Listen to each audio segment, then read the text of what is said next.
Pagtinda kayo, kailangan maubos natin tinda natin ngayon, ha? Kakaloka kayo, kakaligtaan kayo. Mirna, may pwesto ka na? Oo, ito, nagtitinda na ako.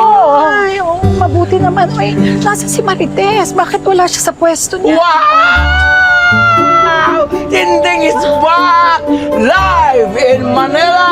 Wow! Roda, tuloy-tuloy pa rin pala ang negosyo mong manloko ng mga tao. Tinding, andyan ka na naman, pati tinda ko, inaaway-away mo na naman, ha? Sino ba yung kasama mong pagkaganda-ganda? Amo ko, si Senyorita Catherine, si Roda. Good afternoon po. Alam mo, ne, pag tinititigan kita, nakikita ko ang sarili ko ng kabataan ko. Ganyan ako kaganda. Pag tumitingin ako sa'yo, parang tumitingin ako sa salamin. Ang ganda ng reflection ko. Ay, ang ganda natin dalawa. Mamaya ka naman, bola. Sandali lang, nasa si Marites, pumunta ako.